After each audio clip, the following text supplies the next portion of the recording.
Leftist شاعر کی جو موکری ہے وہ اتنا بڑا منی لانڈر کر رہا ہے.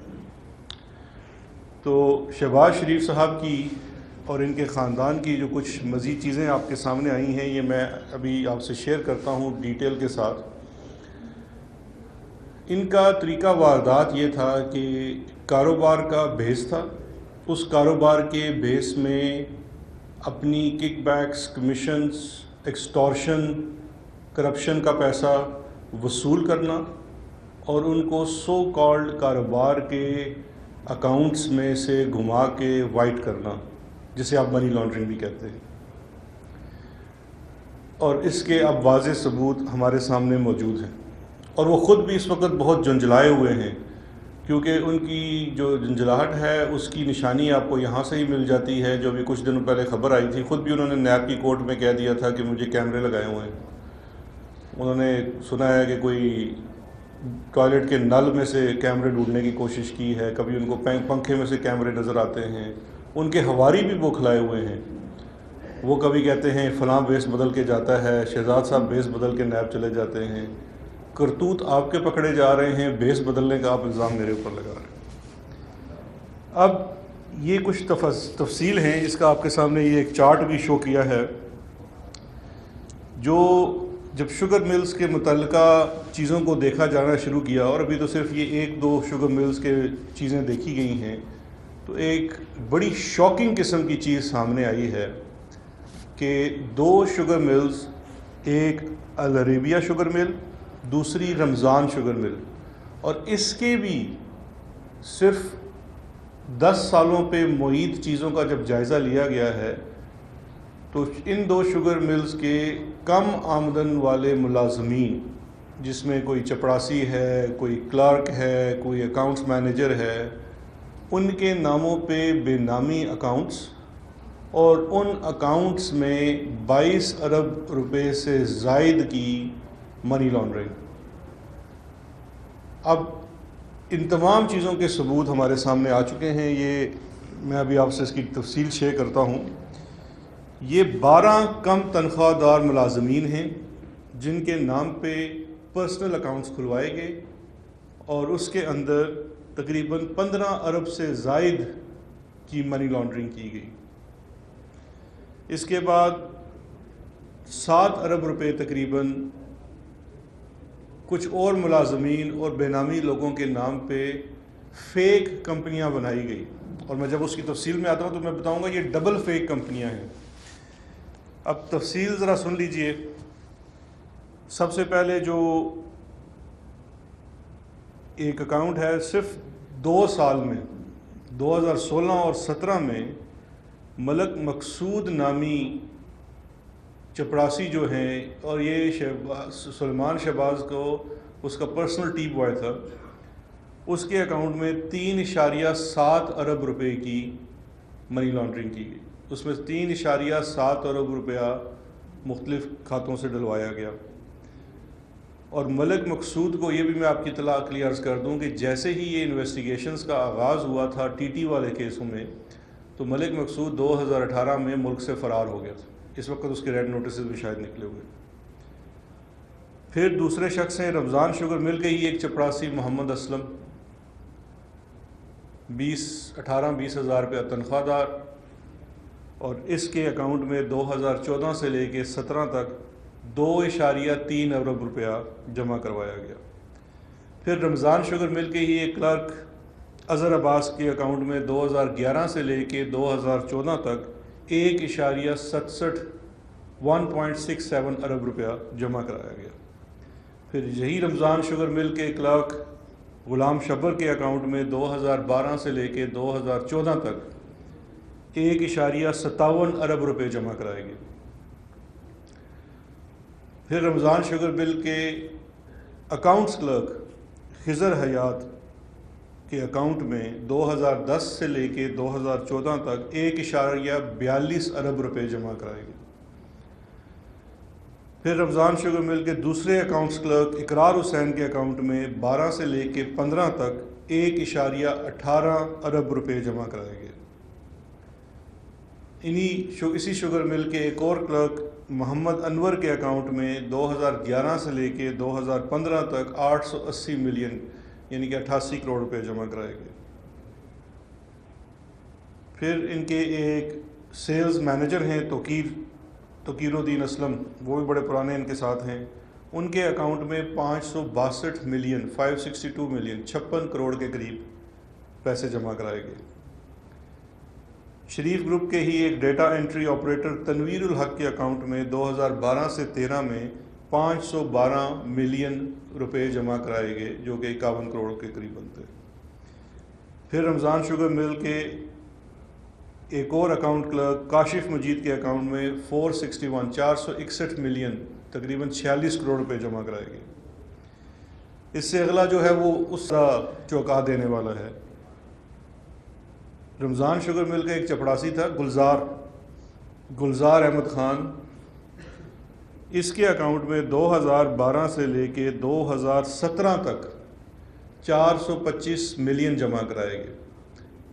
2012 سے لے کے گلزار احمد خان، میں بتاتا ہوں یہ انٹرسٹنگ کیوں ہے۔ گلزار احمد خان کے اکاؤنٹ میں 2012 سے لے کے 2017 تک 425 ملین روپے جمع کروائے گئے، جبکہ حقیقت یہ ہے کہ گلزار احمد نہ صرف ان کے مل میں چپڑاسی تھا، بلکہ اس کے ساتھ ساتھ 2015 میں فوت بھی ہو گیا تھا،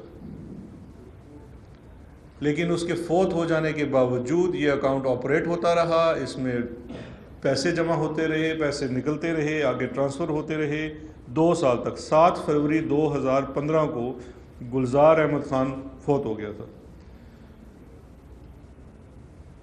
یہاں سے آپ کو یہ بھی سمجھ لگ جائے گی کہ کس طرح سے یہ فیٹف کے اوپر لیجسلیشن ہو رہی تھی اور اس کے اوپر جو بینکنگ نظام کے اوپر ایک کڑی نظر رکھنے کی ضرورت ہے، اور اس کے لیے جو رولز بنائے جا رہے ہیں اس کی بھرپور مخالفت ان کی طرف سے کیوں کی جا رہی تھی، کیونکہ ان دنوں یہ ممکن تھا کہ آپ بینکس کے ساتھ ایک مرے ہوئے انسان کا بھی اکاؤنٹ چلا لیں۔ پھر آخر میں ایک شخص ہے مسرور انور کا نام آپ نے پہلے بھی سنا ہوگا، نیب والے کیس میں یہ کسٹڈی میں بھی ہے، یہ ان کا بڑا بااعتماد کیش بوائے تھا۔ اس کے نام کے اوپر بھی ایک فرنٹ اکاؤنٹ کھولا گیا جس کے اندر 230 ملین 23 کروڑ روپے جمع کروائے گئے۔ اب یہ جو جتنے تمام کم تنخواہ والے ملازمین ہیں، یہ تمام کو آپریٹ کرتا تھا سلمان شہباز خود ذاتی طور پہ، اور Muhammad Usman chief financial officer CFO جو اس وقت نیب کی حراست میں ہے۔ دونوں کیسز میں کرابریٹ ہوتا ہے، ایویڈنس کرابریٹ ہوتا ہے، طریقہ واردات کرابریٹ ہوتا ہے۔ طریقہ واردات یہی تھا کہ یہ ان کے نام کے اکاؤنٹ کھول کے ان سے چیک بکس لے لیتے تھے اور اس کے بعد یہی اس کو سارے کو آپریٹ کرتے تھے۔ اب اس میں جو سب سے امپورٹنٹ چیز ہے وہ اب آنے والی ہے۔ سب سے امپورٹنٹ چیز یہ ہے کہ اس اکاؤنٹ کا جب جائزہ لیا گیا تو یہ تقریباً 22 ارب کے اکاؤنٹس میں، کیونکہ میں آج ہر چیز کی تیاری کر کے ان کے لیے لایا ہوں، یہ فرمائیں گے کہ جی کاروبار میں تو آپ کو پتہ ہے جی ایسے تو ہوتا رہتا ہے۔ اس کا بھی جواب ہے، یہ کوئی کاروبار کے پیسے نہیں تھے، یہ کوئی چینی کے پیسے نہیں تھے۔ اس اکاؤنٹ کا پورا فورینزک کیا گیا ہے ان اکاؤنٹس کا، اور اس میں سے صرف 3 ارب روپے جو ہیں وہ ظاہر ہوتے ہیں کہ شاید یہ ثابت نہیں ہے، شاید ان کا کوئی تعلق شوگر کے کاروبار سے ہو۔ بقیہ رقم کا تعلق کسی طریقے سے بھی کسی کاروبار سے نہیں ہے۔ وہ پیسے اسی طرح سے کسی ٹھیکیدار سے، کسی پولیٹیشین سے، کسی بزنس مین سے، جس طرح سے میں نے شروع میں لفظ استعمال کیا تھا پیٹرنیج، ایکسٹورشن، آپ جرائم پیشہ لوگوں کی سربراہی کرتے تھے، ان کے غلط کاموں کے پیچھے ان کو تحفظ فراہم کرتے تھے اور اس کے لیے آپ پیسے لیتے تھے، یا کسی کاروباری شخص کو بلیک میل کرتے تھے، ایکسٹورشن کرتے تھے، اس کے پیسے لیتے تھے۔ اور اس میں مجھے کوئی زیادہ ثبوت دینے کی ضرورت نہیں ہے، لاہور میں رہنے والے ان کے طریقہ واردات 180H میں جو کچھ ہوتا تھا سارے اس سے واقف ہیں۔ لیکن ایک شخص ہماری تفتیش میں ایسا بھی آیا جس نے خود قبول کیا کہ اس نے ایک چیک تو خود شہباز شریف صاحب کو CM آفس میں جا کے دیا، کیونکہ جب اس چیک کی پوچھ کی گئی کہ وہ چیک کیسے اس اکاؤنٹ میں جمع ہوا تو اس نے یہ اقرار کیا، لیکن اب اپنے جان کے تحفظ کی وجہ سے اپنا نام منظر عام پہ نہیں لانا چاہتا، کیونکہ جس طرح کے یہ لوگ ہیں لوگ ان سے ڈرتے بھی ہیں۔ اس کے علاوہ ایک بڑا اہم کام ہے کہ بینکنگ کے اندر بینک ملازمین کو ساتھ ملا کے پیرلل بینکنگ سسٹم بھی کھڑا کیا گیا. وہ پیرلل بینکنگ سسٹم یہی ہے کہ جو آپ کے نو یور کسٹمر کی جتنی قواعد و ضوابط ہیں, جو آپ نے سگنیچر میچ کرنے ہیں, جتنی اس کے اوپر آپ نے چیکس اینڈ بیلنس کرنا ہے, وہ آپ نے کوئی نہیں کرنا. آپ نے مخصوص بینک کی برانچز کے ساتھ مل کے, ان لوگوں سے مل کے آپ نے یہ پورا نیٹ ورک بنانا ہے. بیکاز جب آپ اس پیسے کو, ال گاٹن منی کو بینکنگ چینل جو کہ ایک فارمل اکانومی کا چینل ہے اس میں گماتے ہیں, تو آپ اس پیسے کو وائٹ کر رہے ہوتے ہیں, اور پھر اس کو آپ بڑے طریقے سے اپنے سسٹم میں فیک اینڈ انفلیٹڈ سیلز کر کے دکھا کے اس کو وائٹ کر لیتے ہیں. یہ ایک بڑا نیا طریقہ ہے. بچہ آکسفورڈ سے پڑھ کے آیا تھا تو اس نے سیکھا ہوا تھا, لیکن میں داد دیتا ہوں ان تفتیش کرنے والوں کو جنہوں نے یہاں لوکل اسکولوں سے پڑھ کے اس کو پکڑ لیا. اب ہم آ جاتے ہیں ان کی کمپنیوں کے اوپر. یہ تو تھا 15 ارب روپے کا, میں نے ابھی آپ کو حساب دیا. اب جو ان کی کمپنیز ہیں ان کا ذرا دیکھ لیجئے. 7 ارب روپے ان کے 2010 سے لے کے 2018 تک ان کمپنیوں میں ڈالے گئے. 6 جعلی کمپنیاں ہیں, فیک فرنٹ کمپنیاں ہیں. اچھا, سب سے انٹرسٹنگ چیز ہے کہ اتنی زیادہ جعل سازی ہوئی ہے کہ یہ کمپنیاں نہ ہی SCCP رجسٹر ہیں, نہ ہی FBR کے ساتھ رجسٹر ہیں. صرف محض لیٹر ہیڈ کے اوپر ان کمپنیز کے اکاؤنٹس کھل جاتے ہیں, اور ان اکاؤنٹس کے اندر پھر پیسہ وہی خود بٹ کر کے پھر ان اکاؤنٹس کو چھوڑ دیا جاتا ہے. اس میں یہ میں آپ سے 5 کمپنیاں ہیں, ان کی ڈیٹیل شیئر کرتا ہوں. 6 کمپنیز ہیں. پہلی کمپنی ہے جی الفخری ٹریڈر.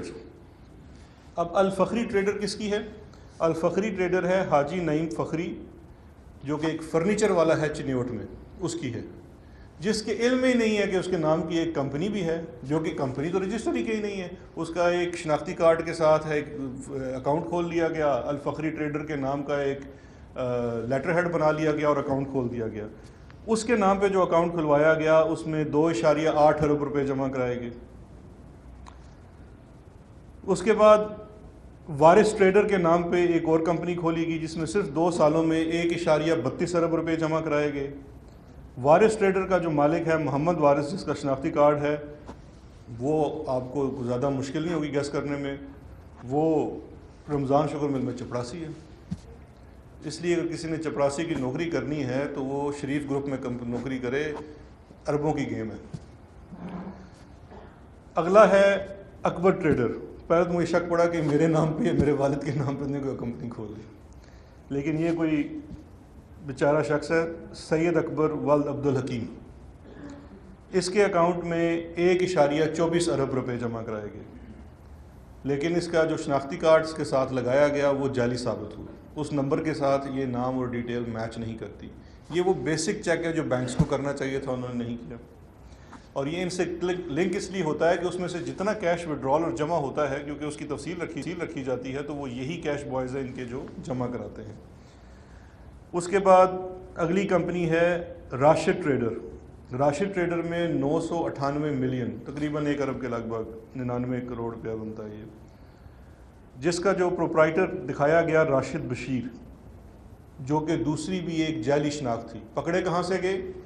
اس کا جو ایڈریس دیا وہ اپنے ہی ایک دفتر کا ایڈریس دے دیا جو کورسپونڈنس ایڈریس تھا, اور اس پہ جتنی ٹرانزیکشنز تھی وہ انہی کی ٹرانزیکشنز تھی.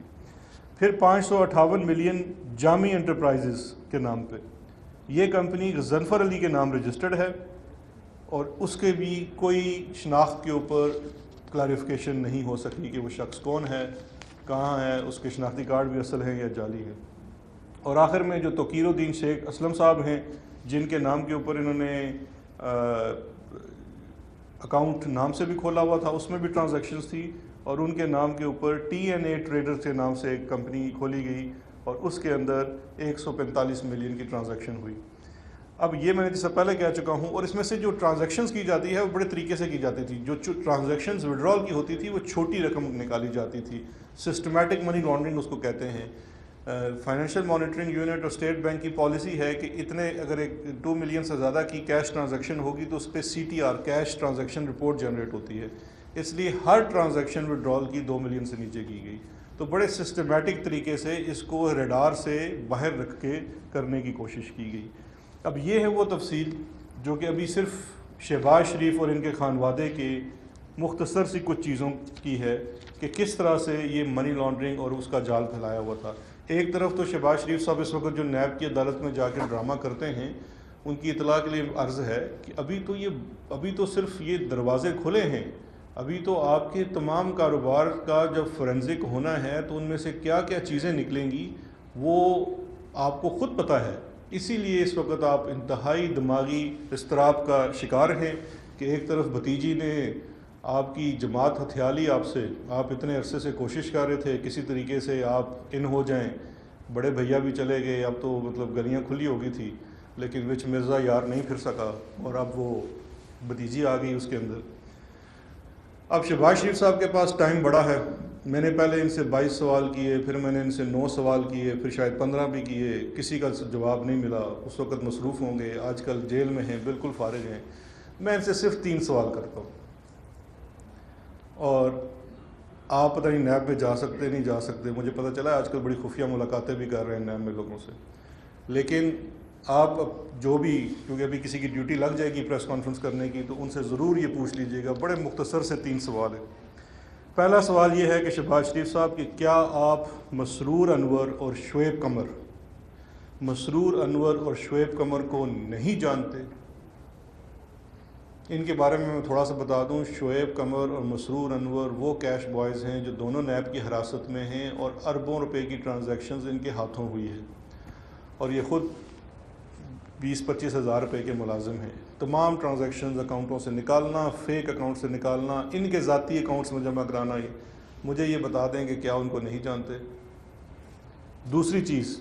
دوسرا سوال، شہباز شریف صاحب آپ اپنا دور آپ لوگ یاد کریں، لمبے بوٹ پہن کے آپ پنجاب کی ایک ایک نالی، ایک ایک نکڑ کے جواب دے تھے، آپ کو ہر چیز کا پتہ تھا، آپ اپنے آپ کو خادم اعلیٰ پنجاب کہتے تھے، آپ کو اپنے خاندان کا نہیں پتہ تھا، آپ کو اپنے کاروبار کا نہیں پتہ تھا، آپ کو پتہ تھا کہ رات کے اندھیرے میں بیس بدل کے کون آپ کے اکاؤنٹ میں پیسے جمع کرا جاتا ہے، اور وہ کیوں آپ کے اکاؤنٹ میں پیسہ جمع کرا جاتا ہے؟ جب آپ نے اپنی زوجات کے لیے کوئی مکان، کوئی دکان، کوئی گاڑی، کوئی گفٹ لینا ہوتا تھا تو کہاں سے پیسے آ جاتے تھے؟ آپ تو خادم اعلیٰ تھے، آپ کو ہر چیز کا پتہ ہوتا تھا، پائی کی باتیں آپ کرتے تھے، تو کیا آپ کو ان چیزوں کا علم نہیں تھا؟ تیسرا اور آخری سوال، آپ نے لندن میں 4 فلیٹ کیسے بنائے؟ آج تک آپ اس کا جواب نہیں دے سکے، کبھی کہتے ہیں اس سے پیسے لیے، کبھی اس سے لیے۔ ابھی آپ کو نیب کورٹ میں نے سنا ہے کہ انہوں نے فرمایا ہے کہ میں آخری دنوں پتہ نہیں بھوکا نہیں مرنا چاہتا تھا، تو اس لیے میں نے سوچا کہ چلو کچھ چھوٹے سے فلیٹ لے لوں۔ یہ کوئی لیگو کے فلیٹس تھے جو آپ نے ادھر بلاکس کے ساتھ بنا دیے تھے کہ میں چلو 4 فلیٹ لے لیتا ہوں، بہت غریب آدمی ہوں۔ آپ کی اپنے مطابق آپ کے پاس کوئی ذرائع آمدن نہیں ہے، تو پھر آپ نے یہ فلیٹس کیسے بنائے؟ آپ نے آج تک اس کا جواب نہیں دے سکے۔ چلیں میں اس چیز کو بھی مان لیتا ہوں، آپ نے مانگ تانگ کے کہیں سے فلیٹس بنا لیے، اس وقت بھی آپ کو نہیں پتا تھا کہ آپ کا خاندان کیسے کیا کرتا ہے، کیا نہیں کرتا، اور آپ کے نام پہ کیا ہو رہا ہے۔ آج میرا آپ سے سوال ہے، کیا آپ یہ نہیں جانتے کہ لندن میں اس وقت درجن سے زائد آپ کے خاندان کے لوگ، اس میں میں نواز شریف کی فیملی کی ذکر نہیں کر رہا ہوں، انہوں نے تو بڑا لمبا ہاتھ مارا الگ ہیں، شہباز شریف کی فیملی کے جو لوگ آج لندن میں بیٹھے ہوئے ہیں، وہ اپنا گزر بسر کن پیسوں سے کر رہے ہیں؟ ان کا سورس آف انکم کیا ہے؟ وہ لندن میں جس مکان میں رہ رہے ہیں اس کا کرایہ کہاں سے دیتے ہیں؟ اور اگر کرایہ نہیں دیتے تو ان مکانات کی، ان محلات کی اونرشپ کس کی ہے؟ اور دوسرا اہم سوال آپ سب کو کرنا چاہیے ان سے، یہ اتنے عرصے سے لندن میں مقیم کیسے ہیں؟ اگر آپ وزٹ ویزا کے اوپر ہیں تو میکسیمم لینتھ آف سٹے جو ہوتی ہے 180 ڈیز ہوتی ہے، 180 دن، 6 ماہ سے زیادہ آپ وزٹ ویزا پہ نہیں رہ سکتے۔ تو شہباز شریف صاحب، کیا آپ کا تمام خاندان برطانیہ کی شہریت حاصل کر چکا ہے؟ اور تو کوئی طریقہ نہیں ہے۔ سلیمان شہباز کا سٹیزن شپ سٹیٹس کیا ہے؟ کیا آپ بتانا پسند کریں گے؟ آپ کے باقی خانوادہ جو ہے وہاں پہ، وہ کس لیگل سٹیٹس کے ساتھ رہ رہا ہے؟ یا آپ کے ساتھ وہاں کی حکومتیں کوئی خاص رویہ رکھے ہوئے ہیں؟ تو میری آپ سے گزارش ہے کہ آپ ان سے یہ سوال کے جواب لیں. یہ تمام چیزیں آپ سے شیئر کرنے کا مقصد یہ تھا کہ ان کا اصل چہرہ عوام کے سامنے آ سکے. انہوں نے اپنے ادوار میں دونوں ہاتھوں سے لوٹا ہے, اپنا پیٹ بھرا ہے. آج بھی میں مسلم لیگ نون کے لوگوں سے کہنا چاہوں گا, یہ جو اس وقت جلسہ کرنے جا رہے ہیں, ہم تو ان کو کہہ رہے ہیں 100 بسم اللہ, ایک نہیں 10 جلسے کریں. او خدا کے لیے جلسے تو اپنے خرچے پہ کرو. اس پہ بھی آپ نے اپنے ورکروں کی ڈیوٹی لگائی ہے, 2-2 لاکھ 4-4 لاکھ 5-5 لاکھ روپے جمع کراؤ. مطلب انتہا ہو گئی ہے کہ اس جلسے کے لیے بھی آپ نے پیسے خود خرچ نہیں کرنے ہیں. اتنا مال بنایا ہے, اس میں سے کچھ خرچ کر لیجئے. تھینک یو جی.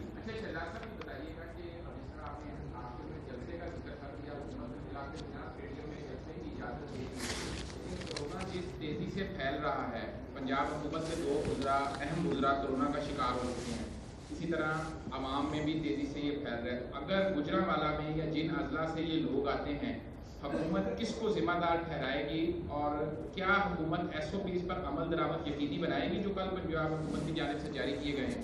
دیکھیے جی, جو جلسے کی بات ہے مجھے ابھی پتہ چلا, ویسے رات تک تو مجھے نہیں پتا تھا کہ اطلاع ان کو اجازت مل گئی ہے, لیکن اسٹیڈیم میں جلسے کی اجازت دینے کے ساتھ ساتھ ایک چیز اور بھی پنجاب گورنمنٹ نے کل کی ہے, جو SOPs جاری کیے ہیں کسی بھی قسم کے پبلک اجتماعات کے لیے. جو بھی عوامی اجتماع ہوگا جہاں پہ نمبر زیادہ ہوگا وہاں پہ آپ کو کچھ SOPs فالو کر رہے ہیں. اب وہ اگر آپ نے سڑکوں پہ کرنا ہے تو وہ بڑا کم ہوگا. میرا تو خیال تھا کہ مناسب یہ ہوتا ہے کسی کھلی جگہ پہ کرتے, سوشل ڈسٹنس زیادہ ہوتا, آپ لاکھوں لوگ لے آئیں, کوئی مسئلہ نہیں ہے, لیکن آپ لوگوں کا خیال بھی رکھیں. لیکن ان کی خواہش تھی کہ تنگ جگہ پہ کیونکہ رش زیادہ نظر آتا ہے تو صرف. شہزادہ کانفرنس کر رہے تھے, ابھی ایک بریک لیں گے, ہمارے ساتھ رہیے گا.